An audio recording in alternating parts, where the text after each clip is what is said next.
अपना ध्यान सम्मुख विराजमान श्री श्री 108 श्री परमहंस महान विभूतियों की ओर लगाते हुए और अपनी मुखरसना को पवित्र करने हेतु एक बार ऊंची और मीठे स्वर में बोलिए जयकारा बोल मेरे श्री गुरु महाराज की जय। बोलो साचे दरबार की जय। बोलो श्री सतगुरुदेव भगवान की जय। कहते हैं कि सत्संग की महिमा बहुत ही प्रभावी रूप से सत्संग जो है हमारे जीवन पर असर डालता है। सत्संग में जाने से हमारे मन के विचार शुद्ध होते हैं और सत्संग सुनने से हमें क्या लाभ प्राप्त होता है। कहते हैं कि अपने दिन के समय में से अगर हम कुछ समय सत्संग में जाएं तो हमारा सारा का सारा समय जो है सफल हो जाता है। सत्संग में ही हमें वक़्त के संतों महापुरुषों की चरण शरण में जाकर हमें सच्चाई का पता चलता है और मन जो हमारा मोह माया के बंधनों में फंसा हुआ है, मन वहाँ से बाहर निकल जाता है।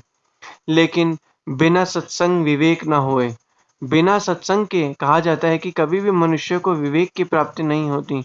सत्संग में जाने से मनुष्य के अंदर के जो माया के जाल हैं वो सब खत्म हो जाते हैं। सत्संग में जाने से मनुष्य को सुख शांति और आनंद प्राप्त होता है। सत्संग में जाने से मनुष्य को शांति मिलती है और मनुष्य को सच की परख होती है।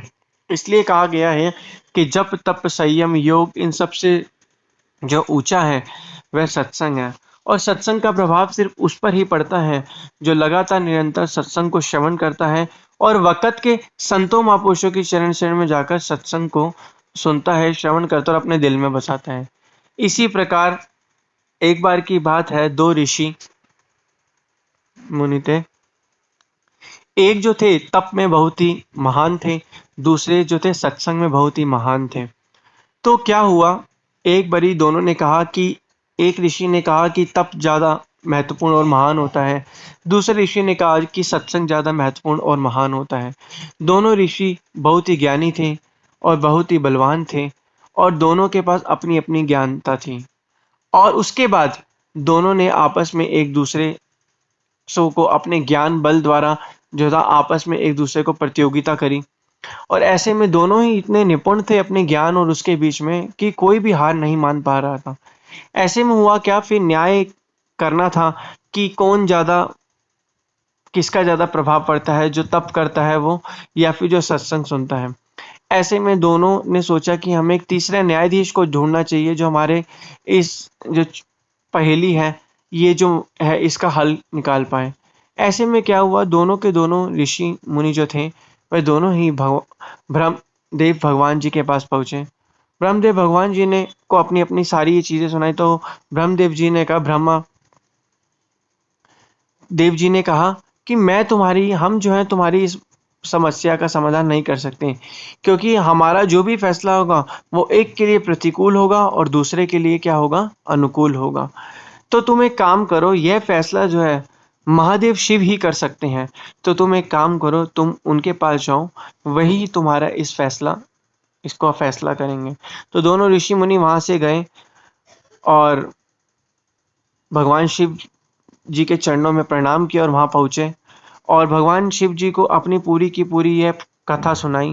भगवान शिव जी ने यह सुना और सोचा और कहा कि हमारे यहाँ पर ऐसा फैसला नहीं होता। आपको अगर ये फैसला चाहिए तो आप जो है मर्यादा पुरुषोत्तम भगवान विष्णु जी के पास जाओ, वैकुंठ धाम में जाओ, तो वहां पर वो आपका बहुत ही सही निर्णय करेंगे। तो दोनों जो थे भगवान शिव को प्रणाम किया और वहां से चले गए और वहां से पहुंचे भगवान विष्णु जी के पास बैकुंठ धाम में। भगवान विष्णु जी को उन्होंने अपनी सारी की सारी कथा सुनाई और यह सुनाकर भगवान विष्णु जी को बोला कि प्रभु हमारा जो है समस्या का समाधान करिए। भगवान विष्णु जी ने कहा ठीक है, तुम्हारी समस्या का मैं समाधान ज़रूर करूँगा, लेकिन मैं चाहता हूँ कि ये तुम्हारी समस्या का समाधान जो है ये सिर्फ एक कर सकते हैं कि शेषनाग, आप शेषनाग जी के पास जाइए, वही आपकी समस्या का समाधान कर सकते हैं। तो दोनों ने भगवान विष्णु जी की आज्ञा को माना और दोनों जो थे शेषनाग जी के पास पहुंच गए। शेषनाग जी के पास वो जैसे पूछे तो वहां पहुंचते ही देखा कि शेषनाग जी जो थे उन्होंने अपने सर पर जो है एक पृथ्वी को जो है उठाया हुआ है। तो उन्होंने कहा, शेषनाग जी, हमें हमारी जो ये जो समस्या है इसका समाधान बताइए, हमें बताइए कि क्या ज़्यादा महत्वपूर्ण चीज़ है, तप ज़्यादा महत्वपूर्ण चीज़ है यही सत्संग। तो शेषनाग जी ने कहा, चलो ठीक है, तुम आप आ गए हो तो मैं तुम्हारी समस्या का हम तुम्हारी समस्या का जो समाधान कर सकते, लेकिन उससे पहले देखो कि हमारे सर पर पृथ्वी है, इस पृथ्वी का भार कितना है, क्या तुम में से कोई एक जना जो है इस पृथ्वी को उठा पाएगा? अगर वह इस पृथ्वी को अपने कंधों पर उठाता है तो हमारा थोड़ा सा भार खत्म हो जाएगा, जिससे क्या कहते हैं हम तुम्हारी समस्या का समाधान कर सकते हैं। तो ऐसे में जो तपस्वी ऋषि मुनि थे, शेषनाग जी ने उनको कहा कि आप ये पृथ्वी को अपने कंधों पर उठाइए। तो जो तपस्वी थे, जो तप करते थे, उन संत ने पृथ्वी को अपने कंधों पर जैसे ही लिया, पृथ्वी का वजन ही इतना था कि वैसे ही बोलने लगे, क्या इस पृथ्वी का वजन कितना ज़्यादा है, मैं तो इसे एक पल के लिए भी संभाल नहीं पा रहा हूँ, मेरे में तो इतनी क्षमता ही नहीं कि मैं इस पृथ्वी को संभाल पाऊँ। तो उन्होंने तुरंत जो था ये जो पृथ्वी थी ये वापस शेषनाग जी को वापस कर दी, जो तपस्वी ऋषि मुनि थे। उसके बाद क्या हुआ, जब यह चीज़ हुआ तो शेषनाग जी ने कहा कि उस ऋषि मुनि को कहा, जो सत्संगी थे, जो सत्संग करते थे, उन्होंने उनको कहा कि आप अब आपकी बारी है, आप इस पृथ्वी को उठाइए। तो आप इस पृथ्वी को उठाइए, फिर मैं आपकी समस्या का समाधान देता हूँ। तो उन्होंने भगवान जो ऋषि थे, जो सत्संग करते थे, उन्होंने भगवान के चरणों में प्रार्थना करी और कहा कि हे भगवान, और पृथ्वी को कहा कहा कि अगर मैं सत्संग करता हूँ, अगर मैं ये नहीं लगातार यथार्थ सत्संग किया है, तो मेरे एक सत्संग का पल जो है इस पृथ्वी को मिल जाए और ये पृथ्वी जहाँ पर है वहीं की वहीं ठहर जाए। तो ऐसे में जब उन्होंने कहा, तो जब उन्होंने ये चीज़ बोली तो पृथ्वी का जो ये पल था, वो थोड़े समय के लिए पृथ्वी वहीं की वहीं ठहर गई थी और शेषनाग जी वहाँ से, पहले शेषनाग जी के ऊपर पृथ्वी थी, तो वहाँ से जब 2 मिनट के लिए ठहर गई, तो शेषनाग जी ने बाद में जवाब दिया उन तपस्वी ऋषि मुनि को, ये देखो ये है सत्संग की महिमा।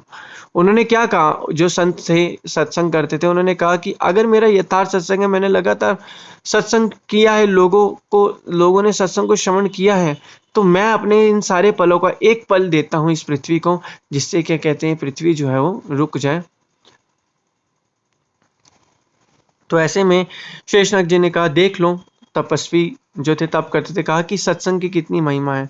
कहते हैं जितना हम जप तप संयम साधना योग कर लें, लेकिन जो आदि से घड़ी जो है सत्संग की, वह बहुत ही महत्वपूर्ण है। उसको प्राप्त करके मनुष्य जो है इस भव सागर से पार हो सकता है, वक़्त के संतों महापुरुषों की चरण शरण में जा सकता है। तो यही चीज़ उनको समझाई तो उनको समाधान मिल गया। तो इसलिए गुरुमुखों, हमें पता है क्या कि सत्संग की महिमा का जो प्रभाव है, वो सत्संग यूं ही नहीं मिलता। सत्संग हमें इस चीज़ को हमें समझना है कि बिन सत्संग विवेक न होए। बिना सत्संग के हमें विवेक की कभी प्राप्ति नहीं हो सकती, हमें सही और गलत का पता नहीं चल पाता। तो सत्संग को करके ही